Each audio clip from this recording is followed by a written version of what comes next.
Bismillahirrahmanirrahim. Alhamdulillahi wassalatu wassalamu ala rasulillahi amma ba'du. Assalamualaikum warahmatullahi wabarakatuh. Teman-teman yang dirahmati Allah, kenapa kemudian ilmu tauhid, ilmu akidah sering disebut dengan istilah ilmu kalam, mobil khusus dengan ulama-ulama Asy'ari.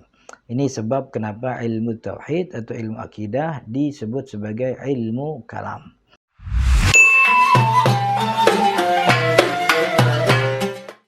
Teman-teman yang dirahmati Allah, ilmu kalam sebagaimana kita tahu dan itu kita jelaskan dalam episode Jawahir Kalamiyah episode perdana pertama, bahwa ilmu kalam itu ilmun bil aqaidid diniyah anil adillah al yakiniyah, adalah ilmu yang membahas tentang akidah agama yang mana itu muncul atau dihasilkan dari dalil, dari argumen yang yakin, dalil akli dan juga nakli.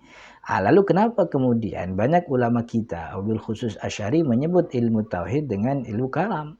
Kenapa enggak nyebutnya dengan ilmu akidah saja? Bukan berarti tidak menyebut ya. Dalam banyak kasus atau dalam banyak kitab, kita menemukan banyak ulama-ulama kita menulis kitab akidah dengan nama akidah.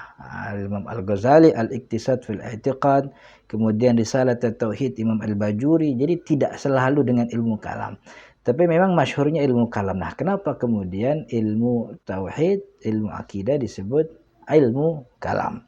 Ada beberapa sebabnya. Dan ini saya ambil dari kitab Al-Aqaid, Syarh Aqaid An-Nasafiyah karangan Imam At-Taftazani. Beliau menyebut 5 sebabnya kenapa kemudian ilmu tauhid disebut sebagai ilmu kalam, begitu. Pertama, kata Imam At-Taftazani, li'anna unwana mabahithihi, karena unwan, judul pembahasan ulama kita dalam masalah tauhid, dalam masalah akidah, begitu, kana qauluhum al-kalamu fi kadza wa kadza. Jadi pembahasan ilmu tauhid selalu dimulai dengan ucapan al-kalamu fi kadza. Pembahasan dalam masalah Allah Esa, pembahasan al-kalamu, pembahasan fi wahdaniyatillah, al-kalamu, pembahasan fi sifatil anbiya, sifat para nabi. Jadi pembahasan akidah dalam kitab-kitab ulama selalu dimulai judulnya dengan al-kalamu fi. Itu salah satu sebab kenapa ilmu tauhid ini atau ilmu akidah ini disebut ilmu kalam. Dan ini sebab yang sangat normatif. Kemudian yang kedua sebabnya kenapa kemudian dikatakan ilmu tauhid sebagai ilmu kalam. Yang kedua kata Imam At-Taftazani, dan ini sebab yang masyhur sekali, maksudnya sebab yang lebih sangat dekat kepada sebab paten kenapa kemudian disebut ilmu kalam, li'anna mas'alatul kalam, karena pembahasan soal kalam, maksudnya kalamullah, huwa kanat asyhara mabahithih, itu adalah pembahasan yang populer yang mengambil hampir seluruh porsi pembahasan akidah zaman itu ya. Ini zamannya Al-Ma'mun mulainya. Kalau Al-Ma'mun, Khalifah Abbasiyah saya lupa Al-Ma'mun itu keberapa. Itulah yang kemudian muncul paham Mu'tazilah. Bukan muncul, Mu'tazilah sejak lama udah muncul. Tapi tenarnya ketika zaman Al-Ma'mun yang kemudian mengatakan kalamullah, bahwa kalamullah itu makhluk, bahwa siapapun orang-orang yang tidak meyakini kalamullah makhluk itu kan dipenjara. Jadi pembahasan tentang kalamullah itu sangat tenar, populer, hampir mengambil seluruh porsi akidah bahasa kalam. Makanya disebut ilmu kalam, kan gitu. Kalau kita ke warung kan ada warung soto. Ini kan nggak mesti di dalamnya tuh nggak jual selain soto, pasti ada selain soto. Jadi itu mengambil porsi terbesar dalam pembahasan ilmu kalam. Wa aktsaruha nizaan wa jidalan, dan masalah kalam ketika zaman itu menjadi permasalahan yang paling banyak diperdebatkan, paling banyak orang berselisih, hatta anna ba'dul mutaghallibati qatala katsiran min ahli al-haq, sampai bahkan saking sengitnya berdebat orang-orang yang menang tentang masalah kalam itu, dan yang menang adalah Mu'tazilah, bahwa karena didukung oleh pemerintah Al-Ma'mun, kemudian Al-Mu'tasim dan seterusnya itu, bahwa sampai mereka tuh membunuh para ahlul haq, ulama ahlus sunnah yang mengatakan kalamullah laisa makhluk, kalamullah sifat Allah, begitu. Wah, itu yang kedua. Kemudian yang ketiga, wali annahu yurithu qudratan 'alal kalami fi tahqiqi syar'iyyat. Nah, ini penting bahwa kalam disebut ilmu kalam karena mempelajari ilmu ini, ilmu tauhid ini melahirkan kemampuan untuk mengukuhkan syar'i, dalam arti kan begini ya, ilmu kalam tuh ilmu yang membahas tentang akidah. Akidah itu kan sebenarnya cuma 6. Iman kepada Allah, iman kepada malaikat, iman kepada kitab, iman kepada Rasul, hari kiamat, qada dan qadar, khairihi wa syarr, itu kan akidah.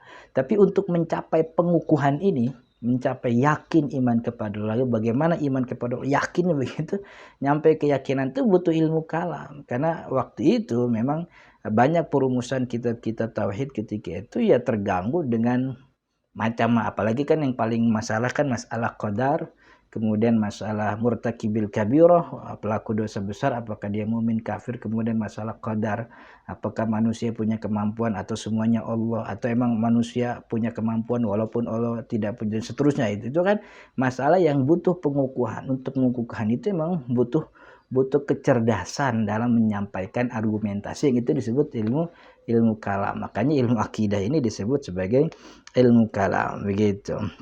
Kemudian yang selanjutnya kenapa disebut ilmu kalam, yaitu ini li'annahu awwalu ma yajibu minal ulumil lati innama tu'lamu tuta'allam.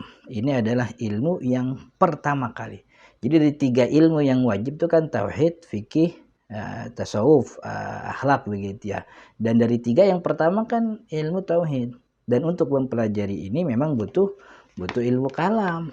Kenapa ilmu kalam? Li'anna innama tutahaqqaq, untuk kita bisa meyakinkan akidah itu bisa bil mubahasah, dengan pembahasan, wa idaratul kalam minal janibaini, dan kemudian menghadirkan argumen minal janibaini, dari dua sisi, supaya terjadi itu. Karena tahqiq masalah bisa melalui ta'ammul, penelitian, mutola'atul kitab, daftar pustaka, tapi juga bisa melalui jidal bainal di antara dua pihak. Maka dikatakan ini ilmu kalam, karena ini ilmu yang pertama kali wajib dipelajari, dan untuk mempelajarinya karena sudah terjadi banyak fitnah, butuh ilmu kalam yang baik. Kemudian yang kelima, ini sebab yang terakhir, karena kuatnya argumen. Li'annahu liquwwati adillatihi, karena orang yang bisa menguatkan argumen pendapat dia, begitu, sara ka'annahu wal kalamu duna ma'adahu minal ulum. Jadi maksudnya gini, anak ahli sunnah ketika menguatkan akidahnya dengan ilmu kalam, dia membatalkan argumen orang-orang selain ahli sunnah, kemudian akhirnya ujungnya orang bakal mengatakan, nih dia nih baru omongan yang benar gitu. Hadza huwal kalam. Inilah kalam yang benar dalam akidah. Jadi kenapa disebut ilmu kalam? Ya inilah kalam yang benar nih, begini nih. Ini akidah yang benar. Ini permasalahan yang ini baru nih, kalau kita lagi ngomong A, B, C, D, siapa yang benar jawabannya? Kata murid 1 jawabannya gini, murid 2 jawabannya kata guru, nah ini nih baru jawaban nih, ini benar nih, gitu. Jadi kan ketika menyampaikan argumen di mana yang paling kuat dari, nah ini nih benar nih kalam nih, gitu. Makanya ini disebut dengan ilmu kalam, begitu. Dan ilmu kalam sama sebagaimana ilmu fikih, Bapak Ibu teman-teman dirahmati Allah. Hukum fikihnya kan cuma 5. Wajib, sunnah, mubah, haram, makruh, kan gitu doang. Tapi ilmu fikihnya untuk menghadirkan 5 hukum tersebut, itu kan butuh dalil, butuh ta'amul, butuh mutola'ah, yang itu dimasuk dalam kategori ilmu fikih. Ilmu kalam juga sama, akidahnya cuma 6, cuman untuk mengukuhkan ke-6 akidah itu butuh ilmu kalam, makanya disebut sebagai ilmu kalam. Ini 5 sebab kenapa ilmu tauhid dikatakan sebagai ilmu kalam. Mudah-mudahan bermanfaat.